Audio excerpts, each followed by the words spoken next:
Já imaginaram ter que reconstruir um avião em pleno voo? Parece loucura, não é? Bem, é mais ou menos isso que vamos analisar hoje. Vamos descobrir o plano genial por trás de uma tarefa que, à primeira vista, parecia completamente impossível. Então, o desafio era exatamente este. Como é que se consegue mudar uma fábrica inteira de sítio enquanto ela continua a produzir, sem parar nada?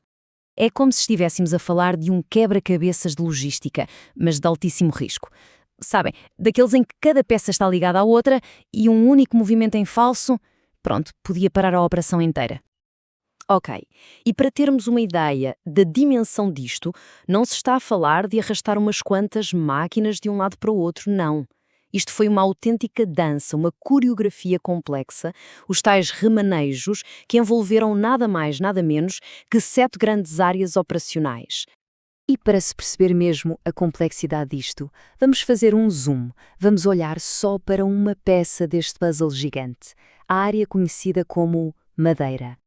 A missão aqui era tirar esta área do sítio onde estava e colocá-la no espaço que, na altura, era ocupado por outro departamento, a área kit.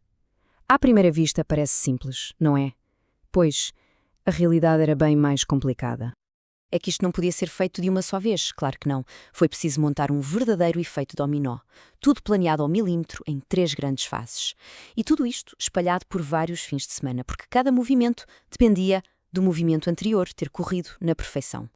E no meio de tudo isto, havia um inimigo principal: o tempo. O relógio não parava. E a fábrica também não podia parar. Isto criou, claro, um conflito gigante e constante entre o que o projeto precisava e o que a produção exigia. E a fasquia estava lá em cima, acreditem. Havia máquinas que precisavam de estar constantemente a carregar. Não podiam ficar desligadas por mais de 8 horas, ou seja, um único turno de trabalho. Dá para imaginar a pressão? A equipa estava, portanto, num beco sem saída. Qual era a solução? Trabalhar à noite? A janela de tempo era curtíssima e a produtividade muito baixa. Então, e os fins de semana? Bem, aí havia mais tempo, sim, mas era preciso um planeamento quase militar. E havia sempre o risco de uma encomenda urgente aparecer e, deitar tudo por terra. O impasse era total. Depois de muita ponderação, o verdito foi claro. A única hipótese, a única mesmo, era aproveitar os fins de semana.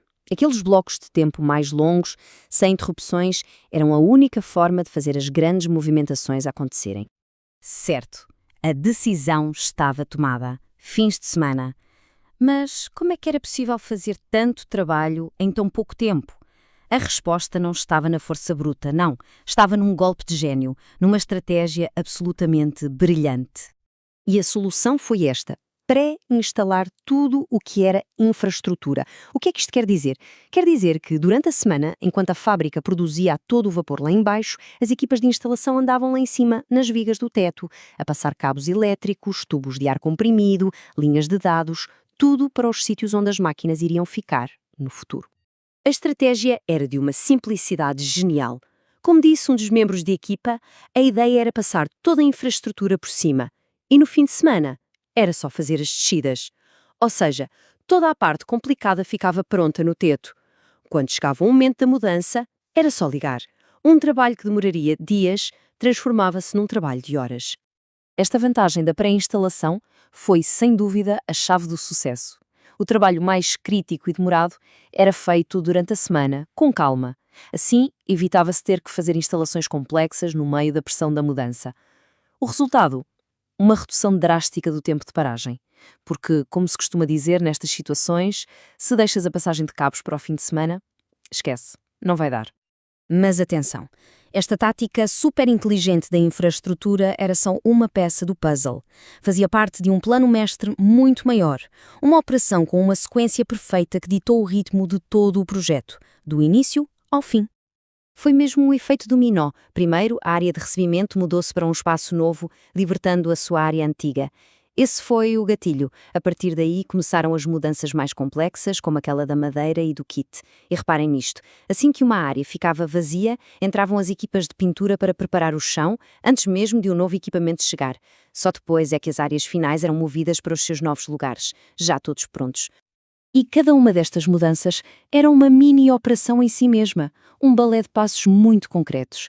Desligar tudo, elétrico, pneumático, desmontar sistemas de transporte aéreo, desmontar as pontes rolantes, depois mover todos esses componentes gigantes para a nova área e, claro, voltar a montar tudo de novo e pôr a funcionar.